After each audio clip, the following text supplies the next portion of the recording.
Rahayu, Sagung Dumadi.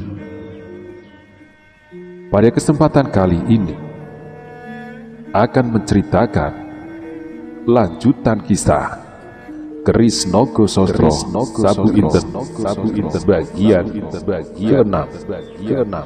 Mengingat semuanya itu, hati Ki Asem Gede bergolak hebat sekali karena marahnya. Sejak ia mengasingkan diri di Asem Gede, ia sudah tak pernah lagi berangan-angan bahwa pada suatu kali ia harus bertempur. Ia merasa sudah masanya menyepi dan mempergunakan sisa hidupnya untuk diabadikan pada kemanusiaan.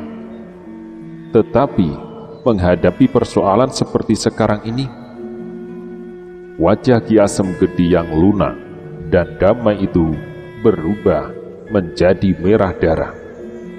Mulutnya terkatup dan giginya gemeretak.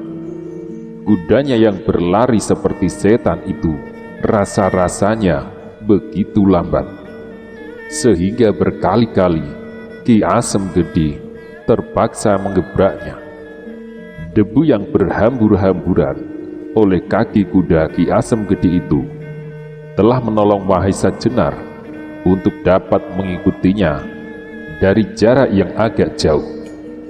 Untunglah bahwa kudanya agak lebih cepat sedikit dari kuda Ki Asem Gede, sehingga jarak mereka makin lama makin dekat. Berapa lama mereka berkuda tak lagi terasa, karena perasaan mereka masing-masing begitu tegangnya.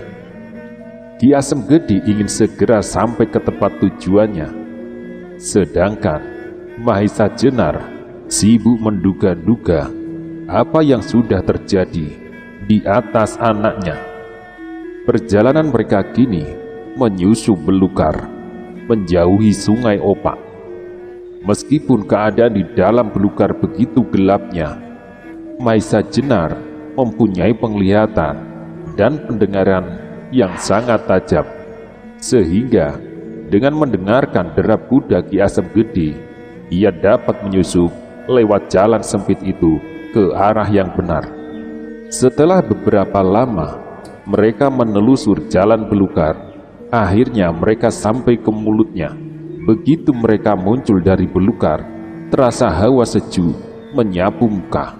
Mahesa Jenar lebih merasakan segarnya udara, sebab Ki Asem Gede perhatiannya penuh tertumpah kepada putrinya. Kini jalan yang mereka lalui mulai menanjak dan berliku-liku. Rupanya mereka telah sampai di kaki Gunung Merapi. Lama-lama di sebelah timur telah membayang warna merah. Hampir fajar, dengus Mahesa Jenar seorang diri.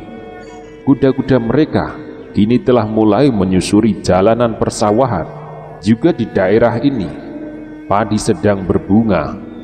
Batang-batangnya yang berwarna hijau segar itu ditaburi oleh warna kemerahan fajar menjadi sedemikian bagusnya, sehingga untuk sementara Mahesa Jenar terpaku perhatiannya. Tetapi ketika diingatnya orang tua yang di depannya itu semakin melarikan kudanya, ia pun segera mengesampingkan keindahan fajar. Sekali ia sentakkan kakinya, kudanya berlari semakin cepat seperti terbang. Tiba-tiba kuda Ki Asem Gede membelok ke timur dan sebentar kemudian menyusup masuk ke sebuah desa. Itulah Pucangan. Mahesa Jenar tidak mau kehilangan jejak. Dengan ujung kendali, kudanya dicambuk agar melaju lebih cepat lagi. Ki Asem Gede tak sedikit pun mengurangi kecepatan kudanya. Ketika sampai di muka sebuah rumah yang berhalaman luas dan beregol besar, ia membelokkan kudanya memasuki halaman. Kuda yang semula lari seperti kuda gila itu langsung menuju ke pendopo rumah itu. Ketika jaraknya tinggal beberapa langkah, Ki Asem Gede menarik kendali dan berhenti di muka pendopo. Pendopo itu ternyata tertutup dinding di 4 sisinya. Pintunya masih tertutup rapat dan lampu di dalamnya hanya menyala remang-remang. Cepat Ki Asem Gede turun dari kudanya. Sebentar ia tertegun. Tempat itu tampaknya sunyi, tetapi ia yakin kalau putrinya berada di tempat itu. Itulah rumah pimpinan gerombolan orang-orang yang merasa dirinya tak dapat dirintangi kemauannya, bernama Samparan. Ki Asem Gede mengetok pintu itu keras-keras. Sekali, 2 kali, tak ada yang menyahut. Akhirnya Ki Asem Gede tak sabar lagi. Dengan kedua sisi telapak tangannya, ia memukul daun pintu sekuat tenaga hingga berderak-derak. Maka patahlah palang pintu itu sehingga terbuka lebar-lebar. Cepat-cepat ia meloncat masuk, dan tampak olehnya 5 orang sedang duduk di atas sebuah balai-balai bambu yang besar menghadapi meja kecil berisikan bermacam-macam makanan dan minuman keras. Kelima orang itu memandang Ki Asem Gede dengan pandangan kosong dan sikap yang acuh tak acuh, sehingga Ki Asem Gede semakin marah. "Kalian menculik anakku!" teriaknya.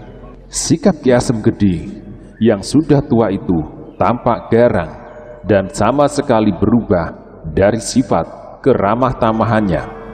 "Kami sudah mengira kau akan datang ke pondok yang jelek ini," jawab salah satu dari kelima orang itu, yang rupanya adalah pemimpinnya, Samparan. "Tetapi adalah kurang bijaksana kalau seorang tamu mesti merusak pintu," sambung orang itu. Lalu terdengarlah suara mereka berlima tertawa berderai-derai. Direndahkan demikian, Ki Asem Gede semakin marah.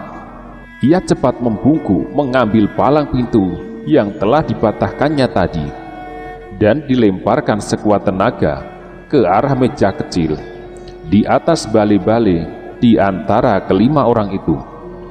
Begitu hebatnya lemparan Ki Asem Gede sehingga meja kecil yang tertimpa palang pintu itu pecah berserakan. Suara tertawa kelima orang itu jadi terputus-putus karena terkejut.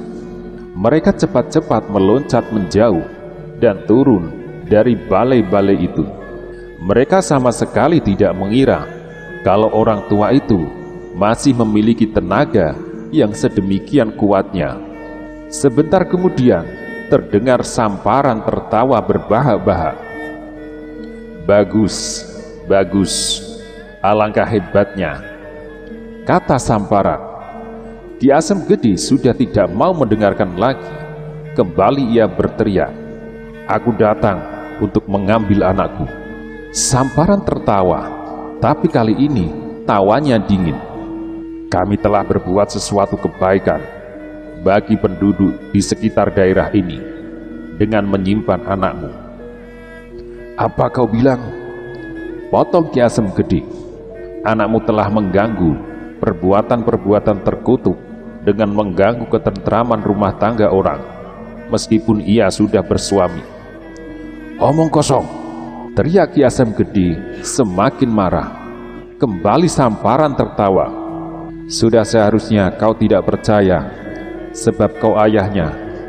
Tetapi ketahuilah bahwa di daerah ini telah timbul keributan karena pola anakmu. Bahkan lebih dari itu, di daerah barat daya telah timbul wabah penyakit. Kau tahu sebabnya? Ketahuilah bahwa itu disebabkan karena salah istrimu pula, sehingga danyang-danyang menjadi marah," sambung Samparan. Ki Asem Gede sudah sampai pada puncak kemarahannya sehingga seluruh tubuhnya bergetar. Ia tahu benar betapa licinnya orang-orang itu dan betapa pandainya mereka memutar balik kenyataan. "Samparan," jawab Ki Asem Gede dengan suara menggigil, "aku tahu siapa kau. Jadi kau tak usah banyak bicara di hadapanku. Aku tahu bahwa anakku menolak menuruti kehendakmu dan kawan-kawanmu gerombolan iblis ini, sehingga kau terpaksa menculiknya dan menyimpannya. Sekarang aku minta anakku itu kau serahkan kepadaku." Samparan mendegus lewat hidungnya. Lalu ia berkata lagi, "Aku tetap pada keteranganku, dan kami berlima atas persetujuan rakyat di daerah ini telah mengambil keputusan untuk menjatuhkan hukuman atas anakmu itu. Aku hanya meniru apakah hukuman yang dijatuhkan pada orang demikian pada zaman dahulu, yaitu dilempari batu sampai mati." Mendengar jawaban itu, tubuh Ki Asem Gede semakin menggigil dan giginya gemeretak menahan marah yang hampir meledak. Hanya Sultan di Demak yang berhak menjatuhkan hukuman mati, atau orang yang telah mendapat kuasanya. Orang-orang pucangan ini pun tak berhak melakukan itu, apalagi iblis-iblis macam kau ini, teriak Ki Asem Gede. Samparan mengangguk-angguk, lalu kembali terdengar tawa iblisnya.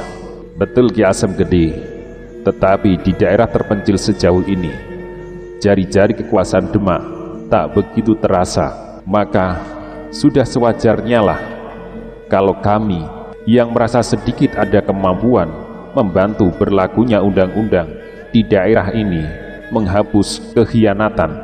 Hampir Ki Asem Gede tak dapat menahan dirinya. Untunglah bahwa pikirannya masih dapat bekerja.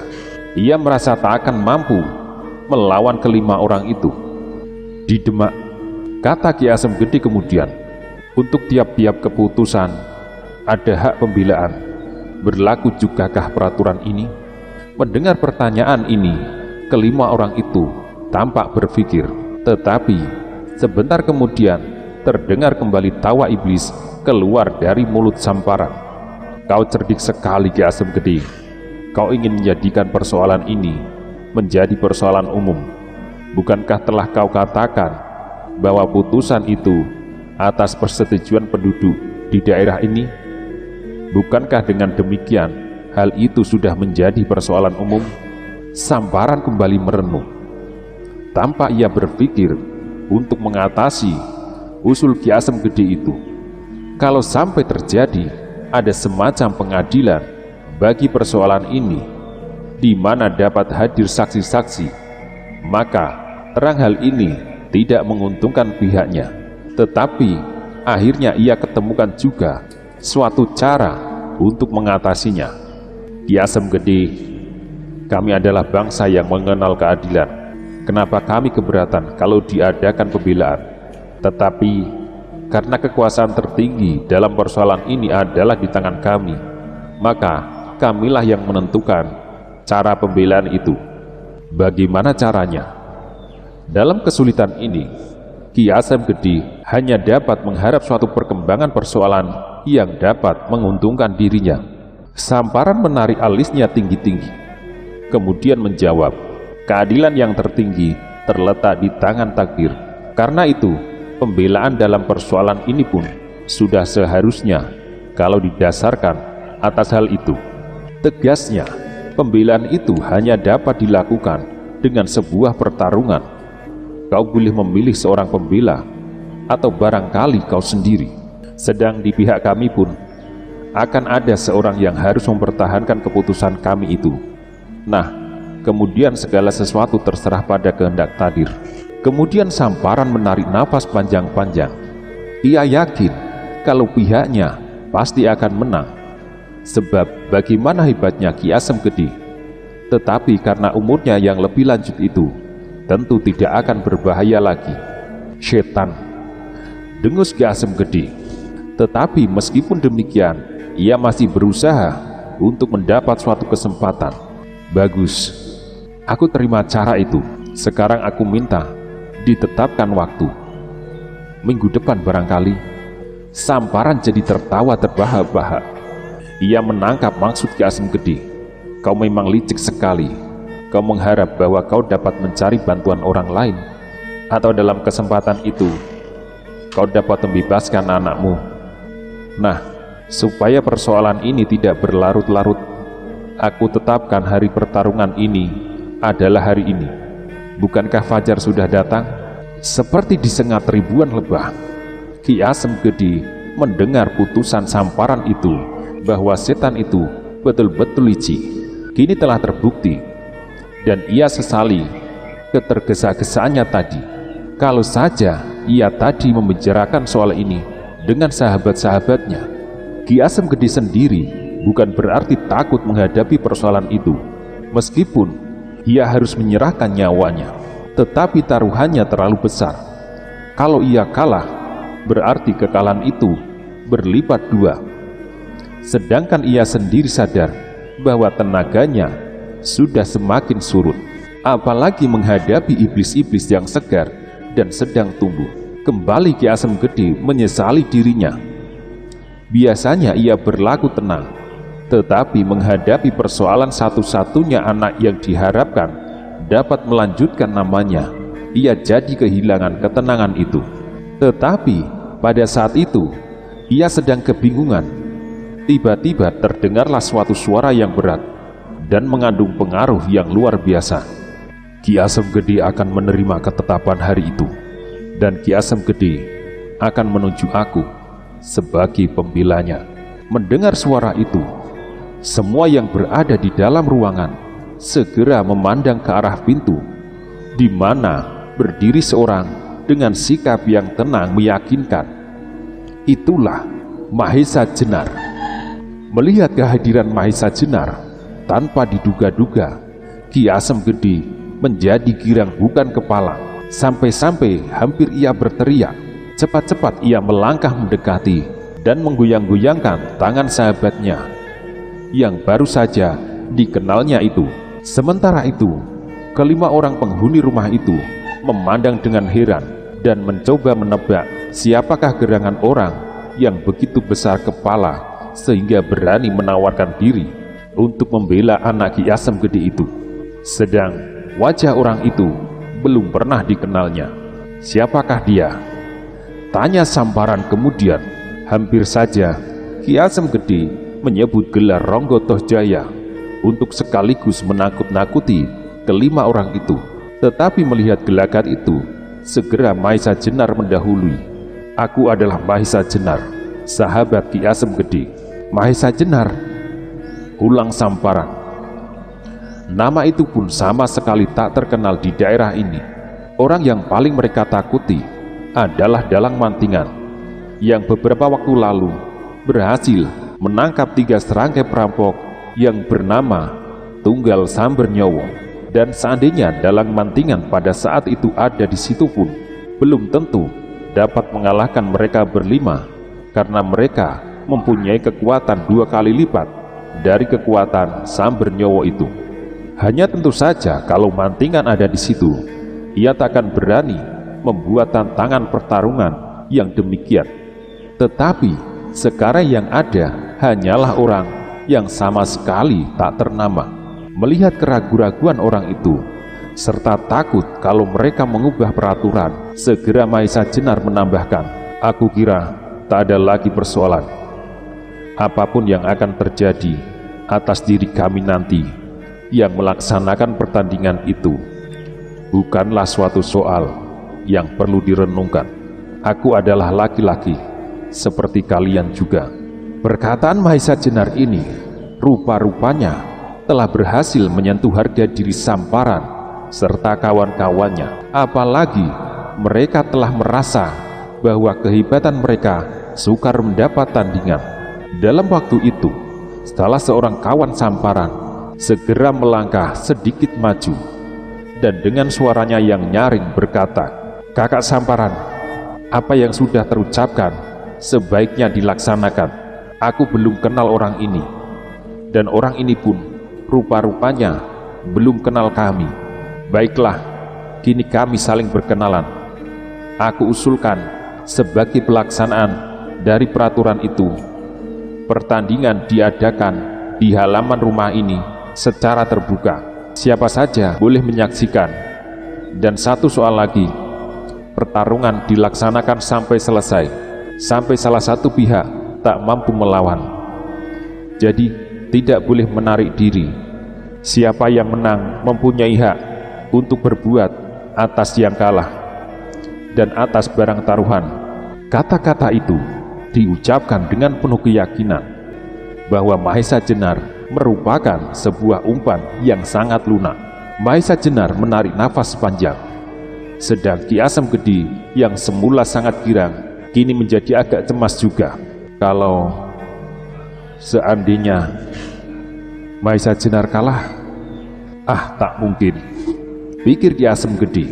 Sementara itu, Samparan tak mengangguk, meskipun ia tidak seyakin Watu Gunung, kawannya yang telah melangkapi peraturan tadi. Ia menduga bahwa orang itu pun sedikit banyak mempunyai pegangan, sehingga berani menyatakan dirinya sebagai pembela.